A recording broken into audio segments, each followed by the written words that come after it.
City of mine, how I love the city of mine. It never gets me down. City of mine, how I love the city of mine. It never gets me down, yeah. It's an artistry that is not just me.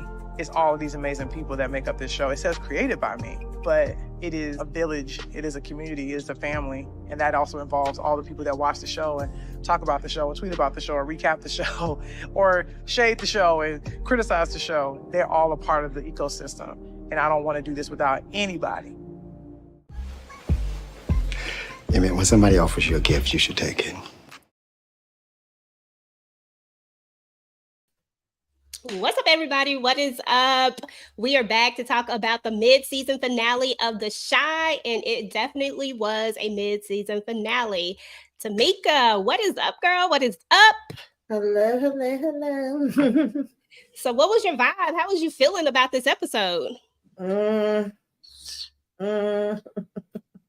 I will say first and foremost that they gave a very good send-off to Kevin. I like that. That brung it up for me a little bit. I felt like, the send-off for him was good. And as far as Jake, I said he was my MVP because he just seemed like he was dropping gems through the whole episode. I was like, somebody, the young guys, I just finished saying this. I was on VKJ for a minute. Actually could teach the older ones, a few things. They have more sense in a lot of ways. But I love the send-off for Kevin and the fact that he actually, was able to get out in something positive because my blood pressure was kind of going up. I was worried, sometimes we have those situations where they trying to get out, they trying to do a good thing. I mean, even with Keisha and how everything happened with her and she wasn't able to go to school. So with everything we had going on, I was a little nervous. Like, I need to see him actually leaving and know that nothing ain't going to happen to him. And of course, it made it even more just like, wow, is this like really the end of it all? Because, Alex, the boy that plays Kevin, this was his final thing. Like right after the episode, I ended up seeing him putting up a post on social media. Some of the other actors putting up their post to him. I started seeing different videos where I guess he just wants to be able to move on to some other things. He feels like, he's had his time with playing Kevin. And I ain't mad at that. Hope to see him in his future endeavors. I think he's going to go really, really far. But at the same time, it was like, wow, so he really is leaving. Like, this was our goodbye to him as well. So that made that more emotional, But some of the other things I said in my review, they could have called this episode Dumb, Dumber, and Dumbest. They was working my nerves. Absolutely. Yeah, I already know they was doing a lot. I was like, really? Like, that's what we gonna do? Yeah. But let's go ahead and jump into the episode. At the very beginning of the episode, we're going to start out with Keisha and Emmett. They are still on, opposite ends right now. She's still a little upset. He's upset. They both mad. And they both have good reason to be upset with each other because they both did some stuff that wasn't necessarily right as far, like each one of them had some fault into it. But then he does a really nice gesture. And next thing you know, they making up kind of sort of. So it was just an interesting little part to see these two go from, hot to cold. But when it was all said and done, Keisha was like, if you don't know why I'm mad at you, then why we even talking about this? And then he was pretty much on the same page. So they still literally solved nothing. So, it is what it is. What's up to everybody that came through? Thank you guys for coming through. What's up, Candy Love? We appreciate you guys.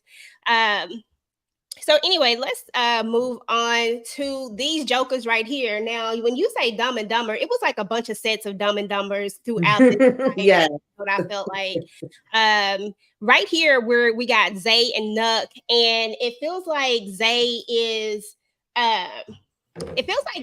is wanting to prove something. Like he's trying to outdo Nuck all the time. It's so weird. They're so awkward. I think I'm sorry. Yeah. But I don't know. What do you think about these two?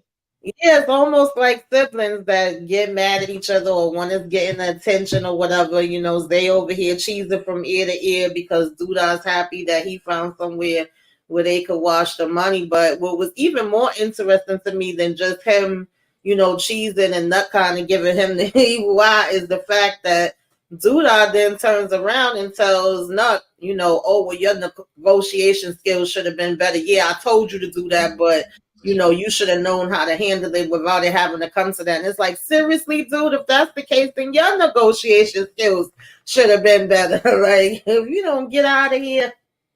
So, yeah, Exactly. that was just like annoying me. Yeah, that's the first thing I thought about too. I was like, dude, really, it's your negotiation skills because you the leader. You the one who should have had this under control. Like he shouldn't have had to do that. So it is what it is. Hmm. So we're gonna move on to Tiff and Rob. So I don't know if I want to call them Dumb and Dumber. He got another partner with his Dumb and Dumber. Lord. But Tiff finally finds out about what the deal was, the deal in order for them to get this money. And she immediately tells him, like, we could have found another way. We wouldn't have done that. And I've always been preaching this and preaching this. People need to communicate. Like, just because you think what somebody wants, it may be different if you tell them the circumstances behind it. Because I know for me, if it was something I'd be like, I might have wanted it, but if you tell me the circumstances, I might be all like, nah, I don't want it that much. Never mind. Let's do a different way. What you think about these two and him confessing? I mean, really, I feel two ways about it. One hand, he could have told her from the beginning. Other hand, you should have kept it to yourself. I feel like too many people be talking too much. Same thing I said about Vic. Vic was telling everybody and their mother about the situation at the while. I was like, please don't tell anybody else. And with you knowing how your mother is and saying the comment that you say to her about my mama is, make Duda look like a freaking walking in the park or whatever the heck he said. Then your mother, and you know that this is not something that you should be telling Tiff about. So you kind of put her in danger by telling her. So it was like, should you really have even said anything at this point? Because what can you do? Y'all already took the money. Y'all already spent the money. Or before she was like, oh, can't you go to your mother? Your mother got money. And it was supposed to be this reason why he wasn't messing with his family like this whole time. So unfortunately, it's kind of like too late, like he said. Yeah, it is too late. It's definitely too late. What up, Shannon? Let's see here. So, oh man, this was such a cute little part here. Now, I don't know if you looked at the South Side. I can't think of the whole name of the show, but it's another Showtime show. But it's funny. That show funny. Yeah, I haven't seen like all the episodes, and I didn't realize the after the fact because I was like, "What the hell kind of movie is this?" I was like, "This is so ghetto." But I am familiar with it. I do know what show that is, so I was like, "Oh, okay, that's cool that they incorporated that into it." Because I definitely was like, I would have had to tell him like, "Get the hell up out of here! What are you doing?" And he had to notice that we about to go out of business. I know. I thought this was so funny, which is the reason why I brought that up because I was like, okay, so they integrated one of the Chicago shows, but they integrate the Chicago shows that people want them to integrate. Right. But this was cute that they integrated it. I thought it was funny because dude is crazy hilarious on that show. DeMarcus says Tiff is the younger version of Alicia in looks. Oh, okay. Yeah, she definitely. I can see that. I can see that. So this was the makeup, and this is when they realized that they ain't really getting nowhere. We can go past that one because we already talked about that. Now let's talk about this right here. What you think about this situation right here? Kind of break this down for us.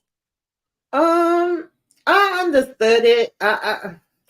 It's like a tough situation because in the beginning when we kept hearing Papa gonna have this older woman, and then when they introduced us and we started learning about her, I just kind of felt like, okay, she ain't that much older. This is a different spin. We both pre-K kids. We seem like we got these different things, and of course they threw the child into the mix, which definitely did make a little bit of a difference. But I feel like right now Papa's just still struggling with his grief and with that last argument. Like that's gonna be stuck in his head to know the last words that his dad said to him. So I do feel like he's making a lot of these choices right now, not necessarily because he thinks that's what's best for him, but because he knows that's what his dad was saying to him.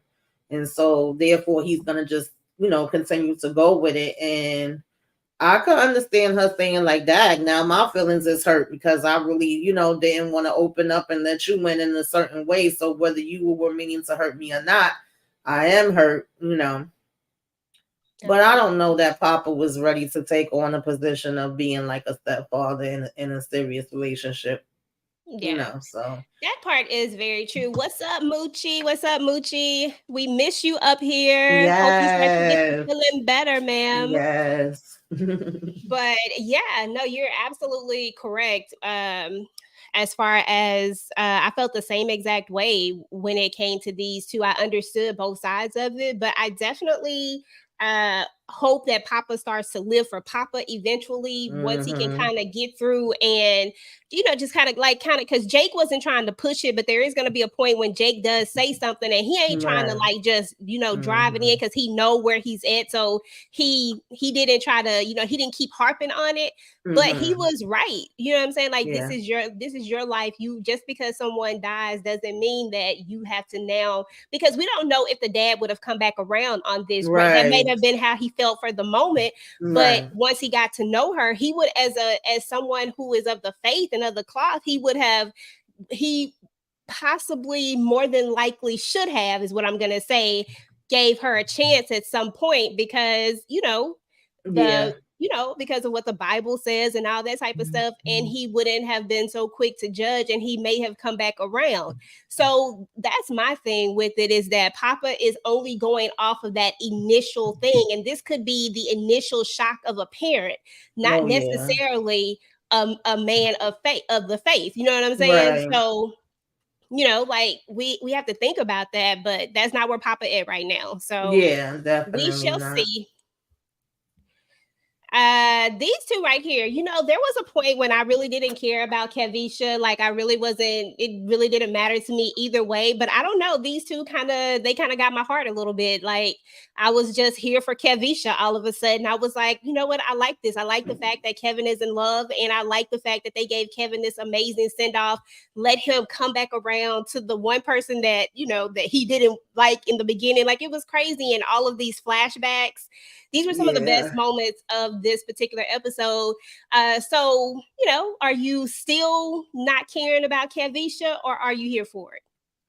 I'm not mad at it. My biggest thing was this: is I didn't want us to go back down the road of like we're friends and you betrayed me, you lied to me. Now we got to have a reason to have an argument and have friendships fall apart again. But once Papa, wasn't caring, and I never felt like it was a reason for Gemma to have anything to say about it, and we all was just kind of like moving on from it and saying, well, what are you going to do about Maisha if you're moving away and things of that nature? And we see the connection that him and Maisha have.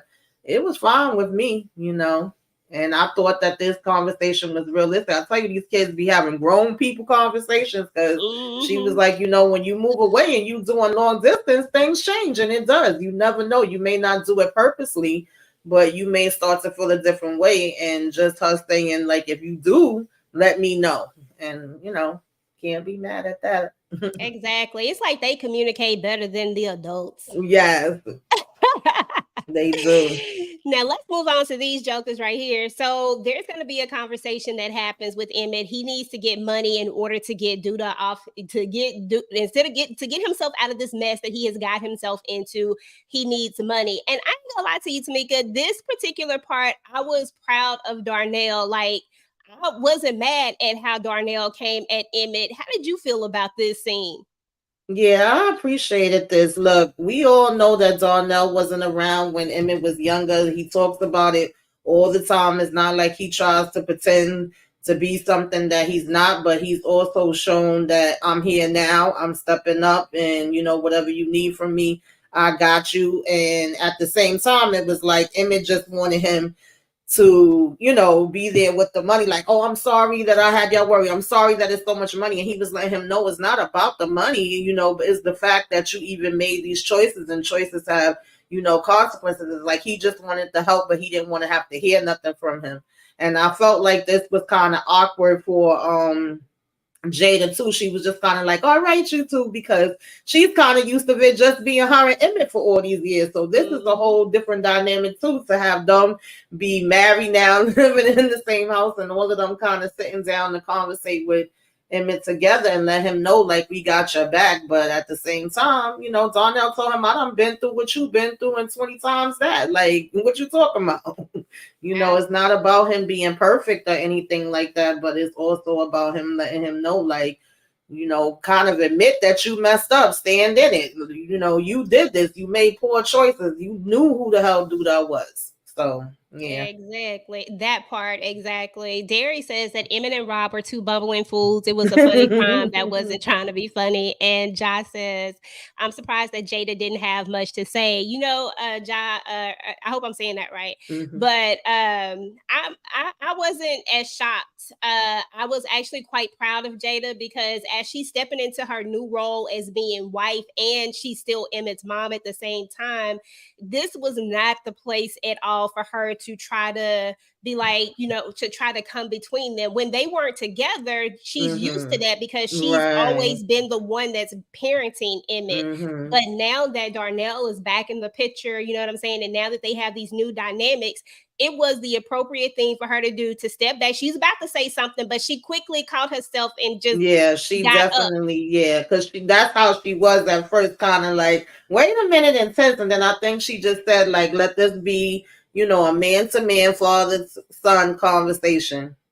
And he basically told him, like, sit your behind down, I'm gonna go take care of this. That's it. End the discussion.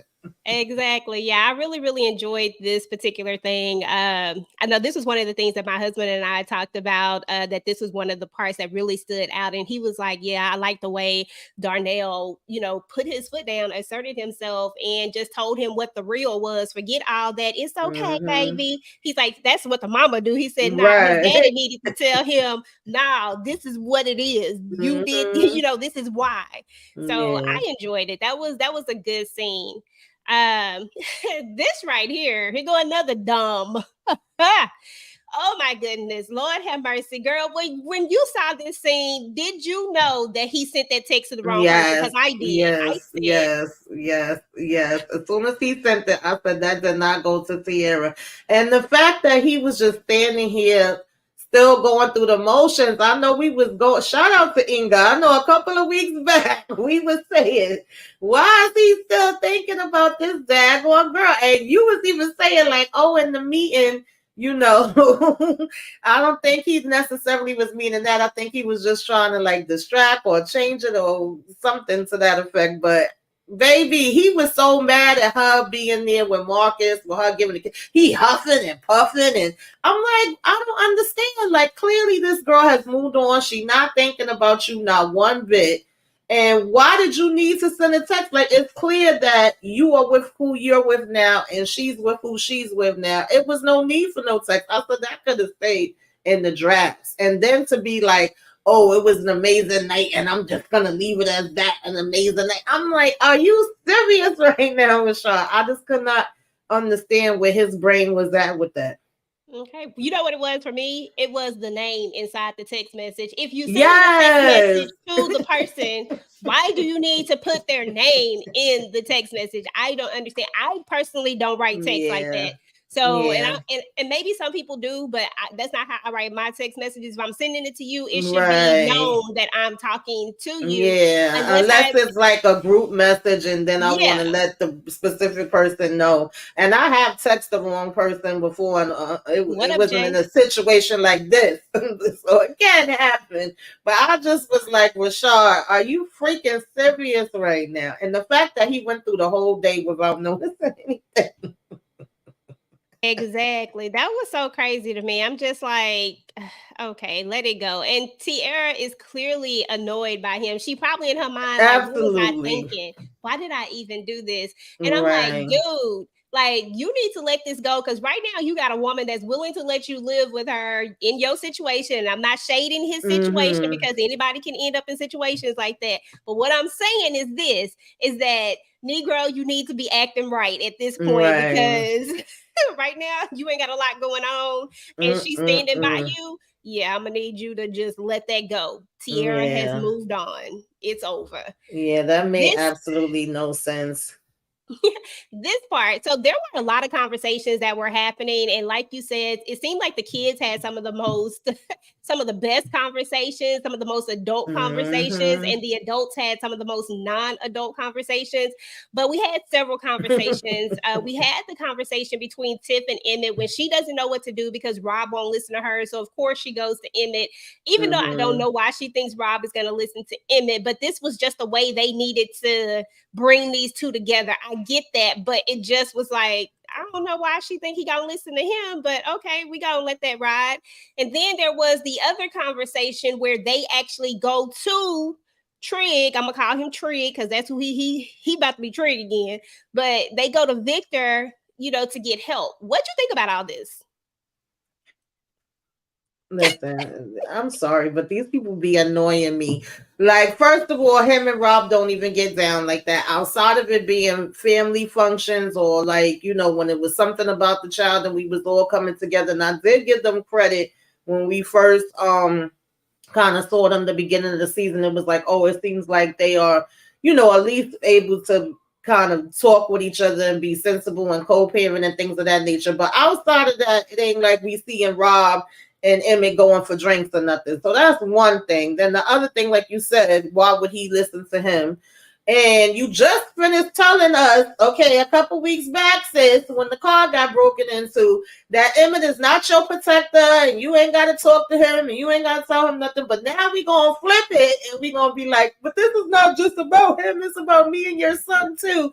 And whoop-de-whoop-de-whoop. I was just like, and then throw it in Emmett's face like, oh, I heard about you getting dragged up and down these streets left and right, lady. So it was like you was dissing him, but asking him for help at the same time. And I'm like, if you heard about that and you know he has his own problems with Doodah, then how the hell is he supposed to come and help Rob with any problems that he's having? It just didn't make sense for me. I got where they was going and why they probably decided to throw that part in the mix. And then he literally goes and does the opposite of what you asked him to do. So the exact opposite. I said, well, that conversation didn't go well. Right. So anyway, when we have the conversation with Trig, because I forgot about that, he basically just say he don't want no parts of it. It's basically not what he want to do. And Emmett and Rob and told both of them that they not about that life. He was like, you grew up in a rich big house with your mama and daddy. Sit your butt down somewhere. Yes, Inga, Emmett, Shot, and Rob, all stupid. I said the name of the episode should have been Dumb, Dumber, and Dumbest, okay? Because that's what it was given. I just can't. Oh, God. They was all doing the most. So then we have this party, and like you said, I'm loving the way that they're sending Kevin off in this mid-season, which tells us, I guess, that, this next half of the season, we ain't gonna see Kevin, y'all. Like, yeah, he's gone. He don't really have a storyline right now anyway, so that's fine. So I liked how they, really gave him this really good send-off. But in this episode, we're finding that he's basically saying goodbye to everybody. So they're having this send-off party for him. And a couple of things are gonna happen. The first thing is this you know what? Hold on, because I don't think I talked about this yet. Hold on. Let me see. I think I got my slides mixed up.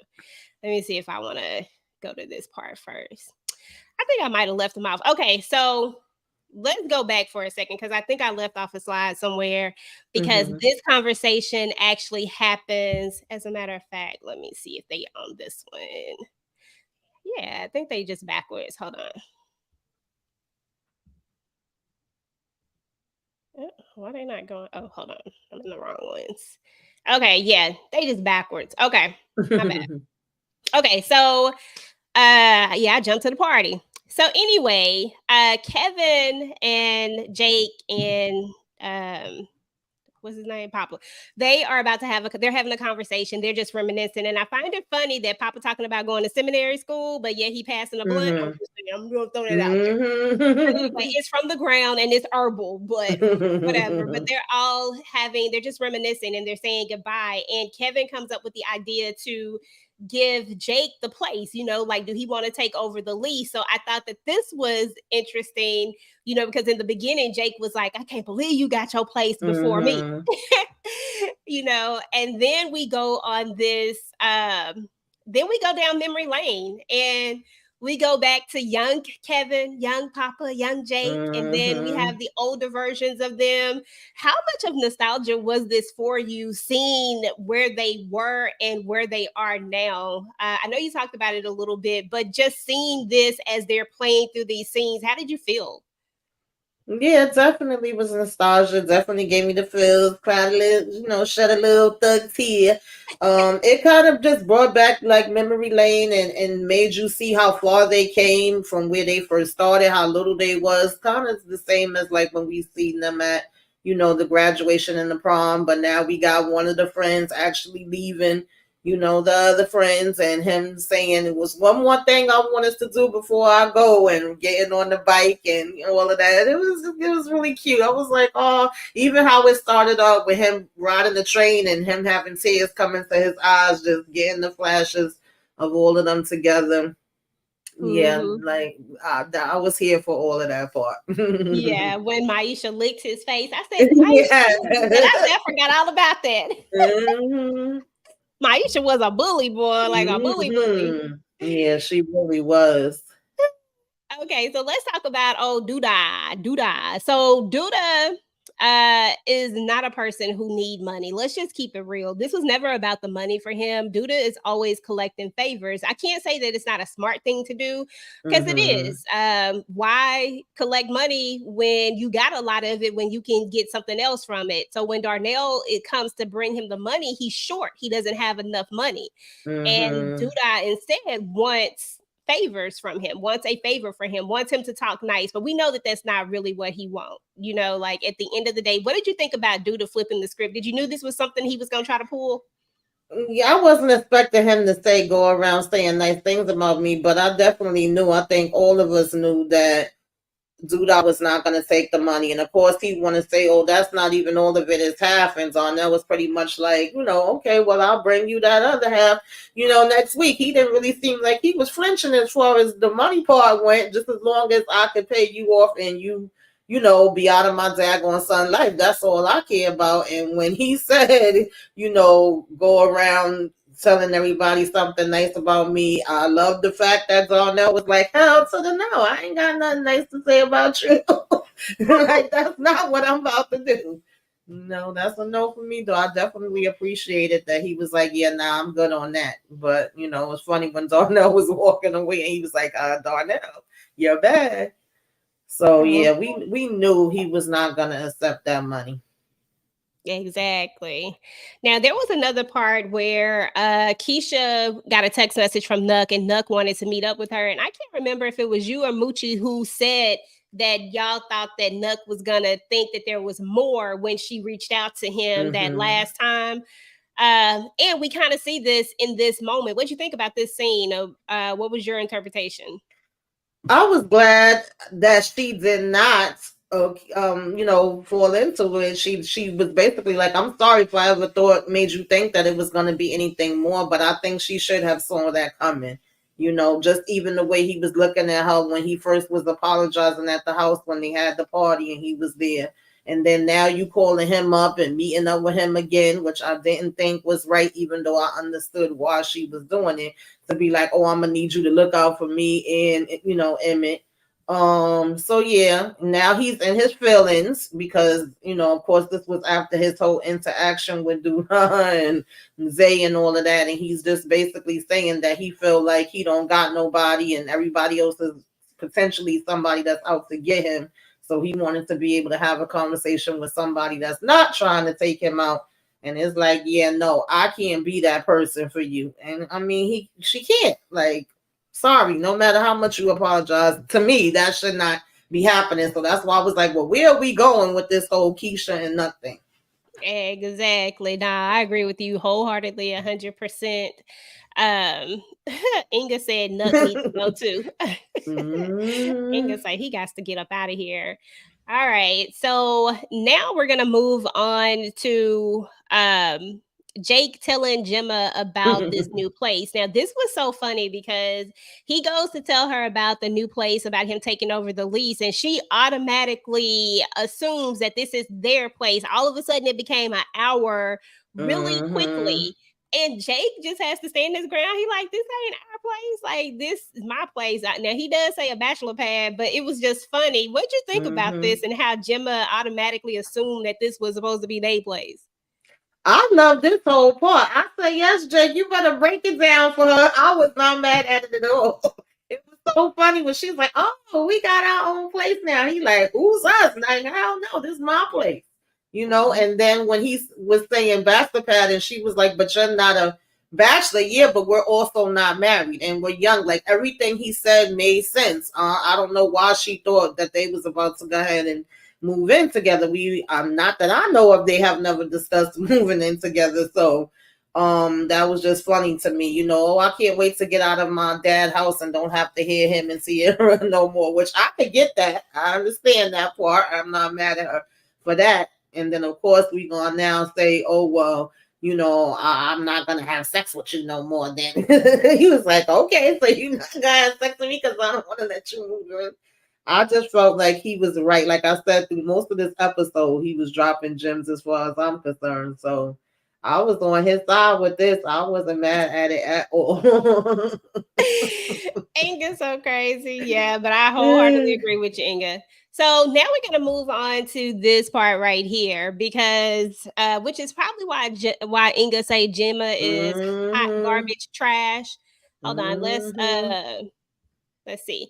Why? Because last year she was pregnant. Yeah, that is true. Now, if they had a baby together and Mhm. she was like, if they had that child, then I might see why a place together might be a thing. But the baby gone, Mhm. unfortunately. So, we're not there. So it is what it is. I agree with Jake. Y'all, I still ain't Oh, watched this thank you, episode, but stay Leonardo. watching all the reviews. I think I've seen it all by the recaps. That's what's up. That is what's up. You're still gonna love the episode because you're gonna love all of the flashbacks, which is what makes this Mhm. episode so It extremely really special. did. And so Mhm. it's worth watching. But so okay, so Gemma decides that she trying to help Brittany out, right? Mhm. And Brittany's little song is playing, you know what I'm saying? And it I got a little. actually like this song. I like the I know. song this time around than that last one she had. I will say that. Exactly. And the song was kind of vibing. Next thing you know, and let me just say this real quick. How her daddy gonna get mad about the dress? This outfit that she had on right here was more. I'm like, they so ass backwards because this short ass skirt that she had on. But anyway, talk about this scene. Go ahead and tell us about it. uh Child, I listen, when people were saying that they thought something was gonna happen between these two, I was over here like, no, I don't think they're gonna go in that direction. I don't think that's happening. I don't see it. I ain't gonna lie. Like I can, admit to what I say, and I was wrong in this case. Wrong and right because Gemma actually didn't really, I guess you would say go through with stuff, but she still was like doing a little teasing, flirting type of thing. Then she changed it around and was like, Jake was right about some of the things he was saying. And she said, I want to keep this professional. But then, of course, this 10,000 come into play, which that changes the dynamics of everything as well. And that just made me have even more questions like, where did we get this 10,000 from? How much more do we have if we can just give 10,000 just like that? Like if it was $10, and we was just talking about we didn't have a place, our brother don't have a place, he over here with Jack Daniels hopping on people couches going through depression. Maybe we should be sending that 10,000 to him. Like it was just so much that was going through my head with this whole scene right here where I was like, yeah, no. And the And let's fact that Gemma really thinks that this is just no strings attached. yeah, she done lost her mind. And let's be clear about it. She definitely did not shy away from she initiated that kiss in a sense, you know what I'm saying, like when she goes to turn around, because from the moment she pulled up on you, when she got behind you and started dancing with you, Right. that's when you should have been Exactly. stepping back, but that's not what you did. Instead, you turned around, put your arms around her, and then that's when that kid, like, so like you invited all of this and you wanted this. You invited it when you walked your ass over there and started dancing Exactly. in front of her. Like that wasn't gonna be like, that wasn't a seduction. Come on, like I don't know if you was just mad at Jake because he, told you the truth or what it was, but or this is just what you wanted to do. But this was crazy. So I agree, Inga. You right. Gemma is hot garbage trash. Yes, she is. Y'all know I didn't like her from the beginning, and I was kind of feeling bad because I'm like, oh, I don't want to feel like this about this little girl, but she always irritated my spirit. Okay, so now we're gonna get another throwback moment, and it's so crazy because I remember, like, I have loved The Shy for a long time. Like, this has been one of my favorite shows, and I remember little Kevin and Keisha. Like, I remember them this episode with the shoes and when he went into the store. Like, I just remember them having so many these sister brother moments, and I don't know, it's just so bittersweet to see this. But I did like how they took the time to allow him to say goodbye to each person, and Yeah. then we got to see the flashbacks of each one. I just thought that was so dope. So that was cute. And then we also learned that Keisha does like Maisha for him. I thought that was cool too. So we're going to talk about this for a moment because we had another flashback from the past as well. What did you think about this flashback from the past? Because you can talk about the entire thing, both things, when Lene comes over and then later when Bakari has his flashback. Yeah, it's crazy because you would actually think that Papa would be the one that probably would be. I mean, everybody expresses their grief and things of that nature in different ways, but Papa's actually up trying to keep busy, and Bakari's the one that's over here just, food everywhere, trash everywhere, bottle in here, and she's trying to come over there to give him a pep talk. But he's telling her, oh, you talking like an after school special. He didn't really want to hear it.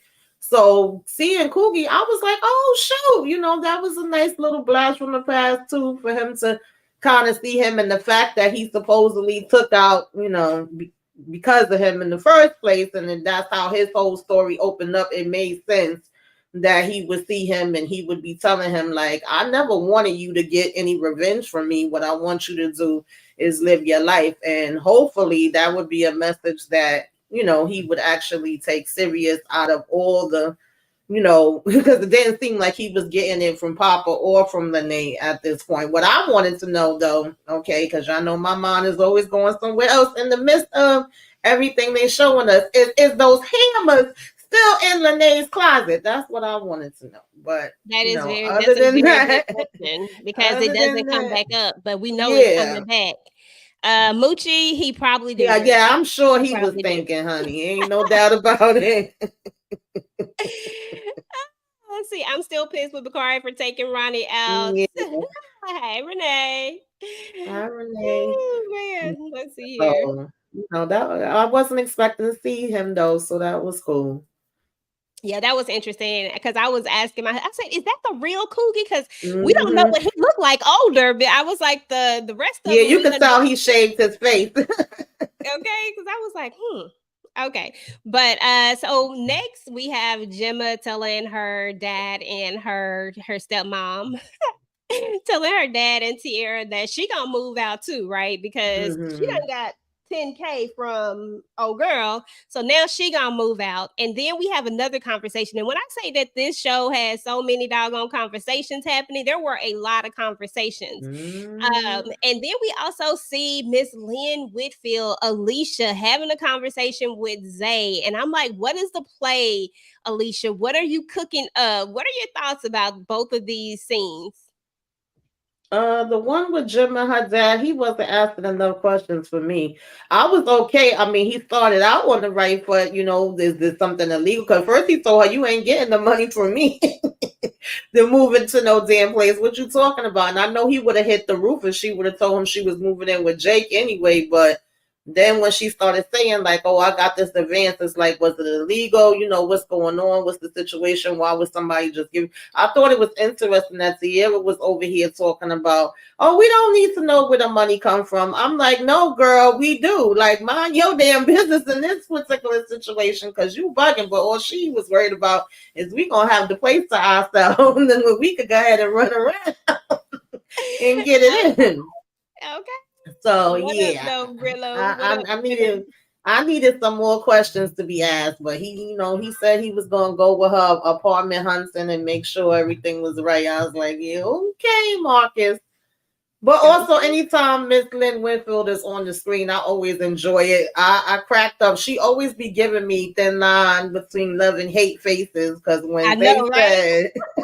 when they said, "Are you flirting?" What did he say? Are you Are you trying to trying to seduce seduce? me? She said, "Baby, if I was trying to seduce you, you wouldn't even know till after it was over." I said, "Okay, Miss Lynn, with Alicia." Okay, that was my favorite line. What up, Brillo? What up, Jay? Appreciate you guys coming through. Hey. Appreciate you.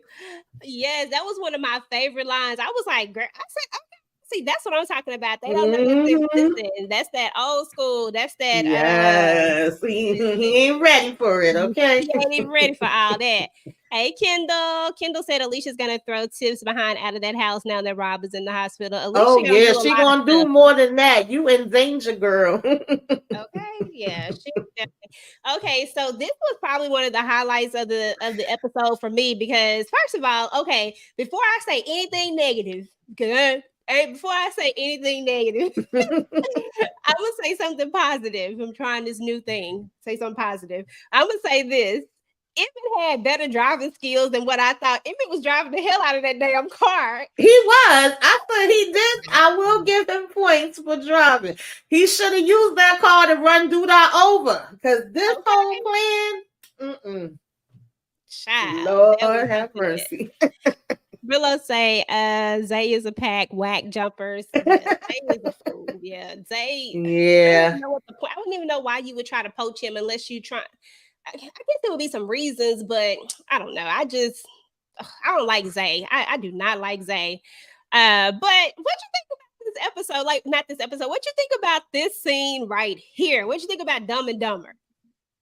Everything about this irritated me. The fact that Rob said, I'm not going to miss. And baby, you missed. You hit everything under the sun. Okay. But freaking Duda. Not even one little shot nowhere. You missed him. You missed nothing. You was hitting the walls. You was hitting the ceiling, the floor, the car, everywhere else. I'm freaking Duda on the floor like Spider-Man crawling. I said, are y'all freaking kidding me right now? The way I was yelling at my damn TV. Like, I'm not, and then you hanging your whole body out the car. They see your face because I knew it was you with that damn mask on. They know it was you. Freaking dumb. Emmett calling. Oh, hi, I'm going to be there. Come and meet me. Like, what are y'all doing? Oh, child. This pissed me off. Oh man, one of the dumbest plans by far. If this ain't got to be the dumbest, stupidest plan, this is because see, some people just shouldn't do stuff that they not built to do. And Tree told them that they was Victor told them that they wasn't built for this, but they didn't want to listen. But I agree with Brillo. Brillo said that Trig should have did it, and that's absolutely correct. Trig should have been the one doing this point blank and period. No matter what Trig say, no matter he knows that nobody is gonna be safe with Duda around. Duda should have been gone. He should have been done taking him out. That's that like period. Like that was crazy to me. But yeah, this was just crazy. Like everything about this is stupid. It was so stupid. So stupid. Like I just couldn't believe it. I'm like, you can't make this shit up.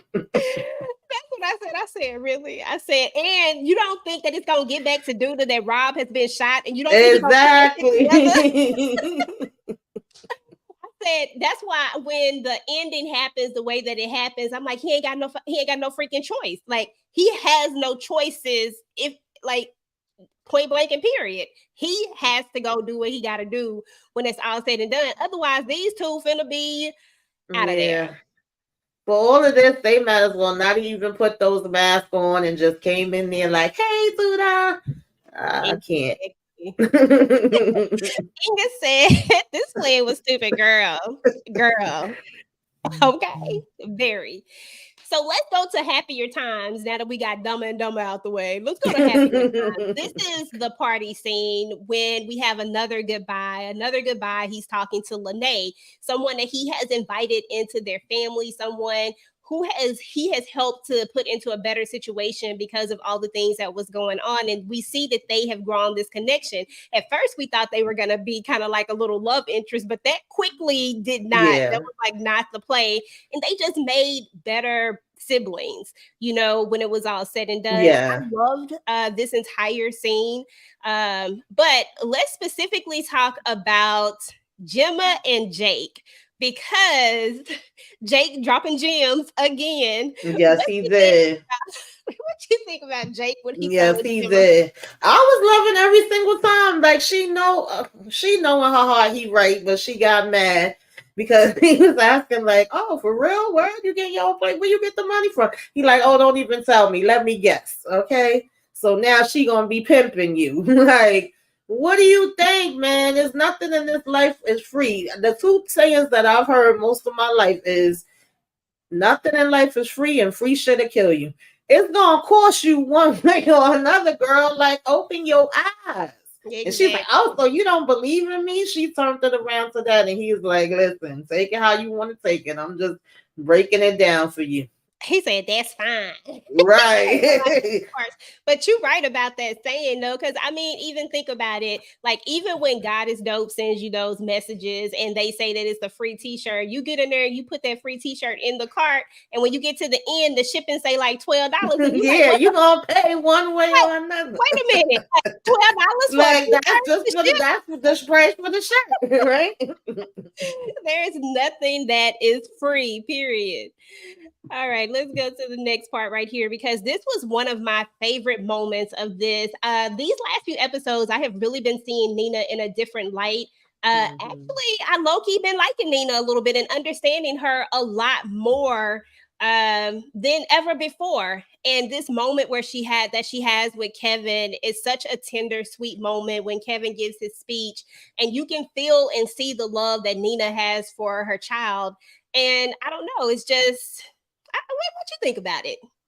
Yeah, I mean, I've never doubted that Nina got love for her kids. You know, none of our parents, not me as a parent, it's perfect. We all human, and we all kind of learn along the way. And you know, I definitely understand her feelings of like, "Oh, my baby is going away." Like, you just getting used to the fact that he graduated from high school, and now you know he had already moved into his own place, and now he's gonna be moving to another city. So I get all those emotions and feelings, and it just was kind of a full circle moment that he's here, you know, getting emotional and giving his speech, and you know, she's getting emotional, giving him a big hug and letting him know that, you know, he gonna be all right, and she's proud of him and she love him and all of that kind of stuff. So I love that moment. All these moments with him either spending time with, you know, people and sharing little moments with them, and the flashbacks, all that part was 10, 10, 10 for me. I enjoyed those parts. Kendall said, "I love that embrace they had, but also peep Keisha watching. Was she a little jelly?" Who knows, girl? But she did kind of, you know, try to paint this picture on the last episode that she didn't feel like she got everything she needed. But as parents, we're not always going to be perfect. Yeah. At the end of the day, we give what we can give, and when you've been I at a think job, if we do get a I'm sorry. You're fine. I was just gonna say, like, I think if we do get this second half of these 8 episodes, I don't know, that we will probably see some type of coming together and bonding between them two too. Like, you know, just because the things that Keisha's been going through now, that she's learning and seeing in a different light, and, you know, seeing her mom in a different light, they will probably have, you know, some sort of come to Jesus moment too and a better understanding of each other. But right now I think we was just focusing on Kevin, and of course she also noticed like, where the hell is Emmett? And that's another thing. They at least could have went to the party and used that as part of their damn alibi. You missed the freaking like, child. I'm sorry, y'all. Nah, you're right. That was one of the first things that I thought about. I'm like, y'all ain't got no alibis. Y'all ain't got nothing. But if y'all had Nobody been at seen this party, y'all. And then Vic over here. like, Don't ask me. I don't know. I'm just like, really? Is this what we finna do, Victor? Like, that's what we doing? Like, come on. Like, it is what it is. So, all right, y'all. So now we make it to the hospital. We at the hospital, and Rob has had surgery. And oh, Miss Alicia is not feeling what Tiff had to say. First of all, I feel like Tiff shouldn't have never said anything that she never knew, said nothing. but Yeah. she let her feelings get caught up, and she told her. Now, if he told you that she's worse than Duda, then why would you even let on that you knew about it? Because you don't believe that this woman that you're looking at, you don't believe what he's saying to you. But that's my thing, is sometimes Tiff just be talking and just be doing too much, and I'm like, ma'am, that was not what you should have said. And now you can't even be in there with him because you said all the wrong things. So it was just crazy. But she is definitely a mama bear, and not a mama bear in the sense of, I don't even know how to explain her. She one of them mamas that, girl, I don't even know. I don't want to call it love. It's just this weird. It's this. I don't know what to call it. What you got? What you got with this scene?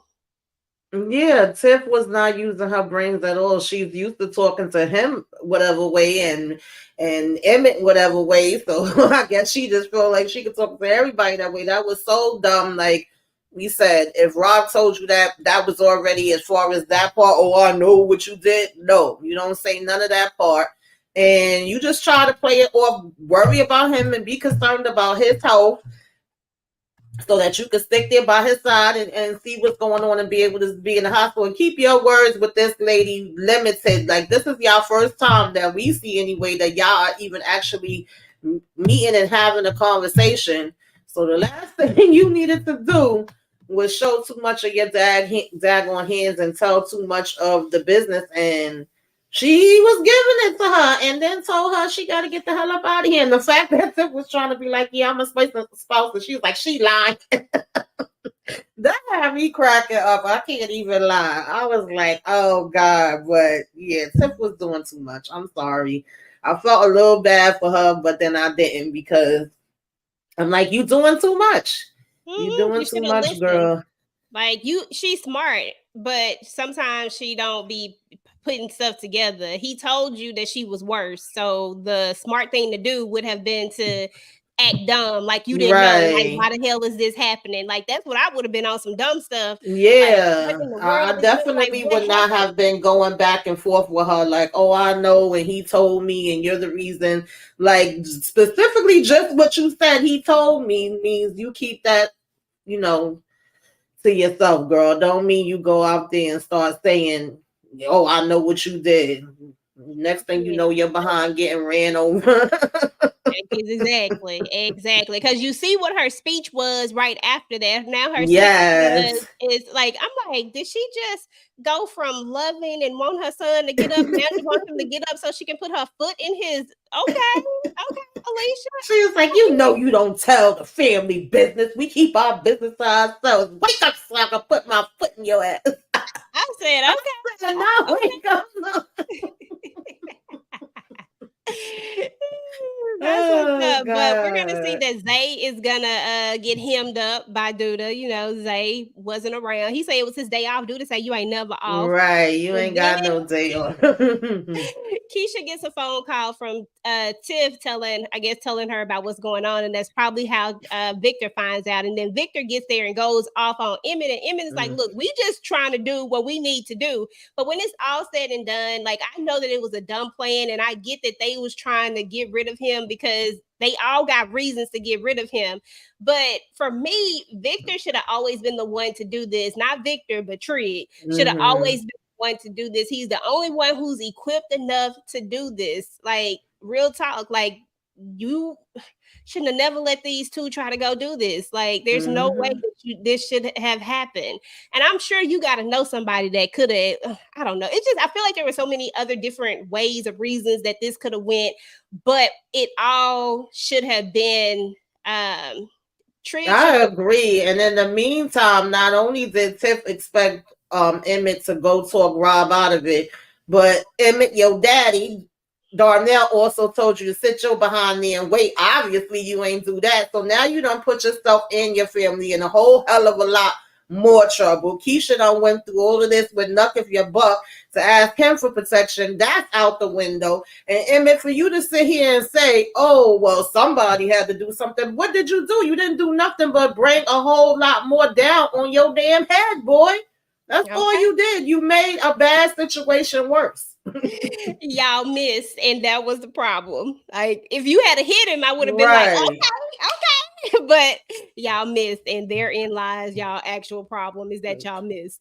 Now let's move on to the stupidness of this. Let me tell you, it ain't really that much to talk about on this one, but I just want to know what your thoughts were, because when I saw this, I was like, okay, I see you. That's some shit I would have done. I would have liked the message and kept pushing. When she liked that message, I just fell out laughing. Listen, a lot more grace than me. I ain't gonna lie, honey. That message, I would have been done, cursed you out. Your stuff would have been outside. My locks would have been changed. But I like the way she played it, because he was in here practicing. He really thought he was about to come in here. And then, oh God, Rashad, like, how do you send a text early in the day and then you still was approaching Tierra that night at the party like, oh, you didn't even answer my text back? Boy, if you don't get the hell up out my damn face, I couldn't believe it, yo. You know, so we can definitely expect Rashad to be lower than damn dirt when we get back, because he was already going down the nasty road. Not lower than dirt, but listen, you know what's so funny about this? What's so crazy about it is that I forgot what the hell I was about to say. I literally lost my train of thought. Oh, because you were talking about the text message. He hadn't looked all day. How do you not text your girl all day long? Like, it's been a whole day, so you ain't looked at your text message to text her, and once she ain't text you not one time, to the point where you look at these texts and know that, oh, damn, I sent it. Because if you hadn't looked within the first 15 minutes or whatever it is, and it was an iPhone, I don't know if this is an iPhone. No, they don't like an iPhone. Because if it was an iPhone, you could have deleted the message and your problem was gone. Just saying. Best feature they ever made. But anywho. All right, y'all. So we're talking about this last little part. We're gonna round this episode on up here. Let me see what Inga said, because I know she said so crazy. I'm going to the shot to put my foot in Rashad's tail. Josh said, how dumb can you be texting him to meet you and then miss? I know, that was so crazy. Why did they make Shad so dumb? Child, I do not know. I really don't. I don't know how he survived prison all this time. I don't either. Serious. So talk about this scene at the end. What are your thoughts? What did you think about this? I mean, we knew it was coming. We was saying this the last 2-3 weeks in a row. We was like, Trig gotta come, not victim, Trig. And I mean, he was trying to hold off, but unfortunately, you can't hold off when there's a situation like this. So, you know, when he came in and started putting on his little I'm gonna have to take you out outfit, I was like, all right, got that hoodie on. Get it right. Yeah. I was here for it, and then I was kind of disappointed with how that episode ended. But that's another story, you know. And then even when Pfirman was trying to tell him like, "Oh, your family, and you got to worry," I was like, "Girl, we ain't got time for that. Trig gotta come out now." Like, exactly. What are you talking about? Yes. And when he told her he was gonna go take a shower, I'm like, "Well, damn, Trig, really? It was just that simple." But you know, fooled ya, psych. He ain't going to take no damn shower, at least not from what we could see anyway, because we don't know where they're going to take it. Now, that probably is another relationship that is going. I thought a lot of relationships got destroyed this episode. Exactly. Let me tell you, this is what I thought. The first thing that I thought when I saw that scene was, this is where we needed Imani. Forget Fatima. Imani was the one we needed right here, because Imani would have been like, let's go get this ninja. You know what I'm saying? Like, let's go get it. Forget this. When she saw Trig come out, she would have been right there, ride or die, ready to go. Fatima ain't about that life, no Yeah, disrespect Fatima to ain't her. about that life. Ain't She about that gonna life, but Imani would have been ready to go and get a ninja with him, and that's why I missed her. That's exactly why I was like, dang, that's why we need Imani right now, because we could have did this and we could have kept it pushing, but yeah, because when he first was like, I'm going to get a shower, I was like, really? That's what we're going to do? Just take a shower and go to bed? and you So don't believe when he him? went and took that underneath the mattress, like, all right, now, yes, let's go. And then, next thing we see in Kevin with his book bag and his daylight. I was like, what? Like, I needed to know where the hell Trig went. I'm mad we gotta wait, because I'm hearing that these other 8 episodes ain't even done. Like, I need answers. Okay, I need answers too, and I just need Duda gone, like, period. Like, let's just go ahead and get that over with and be done with it and move on. Inga said Victor's Bay is gonna leave him. Who knows? Yeah, as far as that's done. oh yeah, Stick a fork that is in definitely a wrap. it. That is definitely a wrap. But my kind of final thoughts about The Shy is that I really enjoyed seeing Kevin's last moments. I think this actor has done an amazing job bringing this character to life. We've seen him grow from a little youngin all the way up, and now he's leaving The Shy. I think they did an amazing job at really, really giving him a great send-off. I don't think that they could have done a better job on this. I think they did it exactly the way it was supposed to go. There were some things that in this episode that definitely left me like in some moments, but at the end of the day, I think that The Shy came back pretty decent and strong from where they came from last season. Even though last season I enjoyed last season, but I do get the gripes of some. But I enjoy The Shy, so I enjoy it. It is what it is. It's been on for 6 seasons at this point. At some point you're probably gonna run out of some stuff. At some point the steam kind of starts to. For me, they can close it out. I'm not mad at it. Actually, this episode really felt like a finale, like we're just saying bye to Kev, because Kev was just such a big part of the daggone show, right? So, and that's not no shade to them. They did what they had to do, and I'm happy for all the actors to be able to get their work and all of that kind of stuff. I was more so into like probably the first 3 seasons, 4 and 5. I was still hanging in there, but I wasn't feeling it as much. 6, I was like, okay, where we going? I was here for this, but then I started feeling like, dude, I just really running out here terrorizing everybody in all the damn streets. So it's like, I would like to see him finally be taken out, but at the end of the day, I'm also just kind of satisfied with us saying goodbye to Kev and knowing that he made it out okay. Because I was getting nervous for a minute. Like, is they trying to take him out while he trying to leave? So, even though we won't see him, he in LA as far as TV land Shy go, and he living his best life. I'm okay with that. Exactly, absolutely. So that was the mid-season finale. I can't wait to see what they're going to cook up for the next half of it. It should be interesting enough to see where we go from here. And then I don't know. Hopefully this might be the last. I feel like it is, Inga. Nobody has said that, and normally when it's the final season, they'd be like the final season. We haven't heard that, but they did keep it under wraps pretty well as far as Alex, the one that plays Kevin, actually leaving for real. So maybe they wanted to do the other half and then be like, final, we're saying goodbye. And like I said, I would be okay with it. I feel like they put their time in.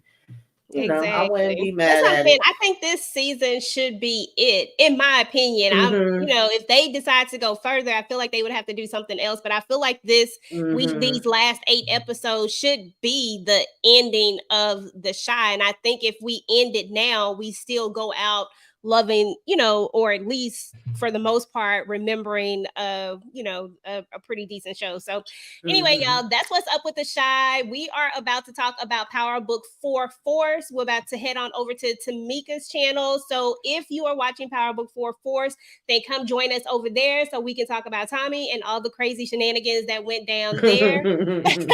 And we will check you guys here shortly. For those of you that are watching this on the replay, definitely type in #replay. Let us know that you were here. Let us know how you felt about the season finale of The Shy. Yeah. All right, y'all. Peace.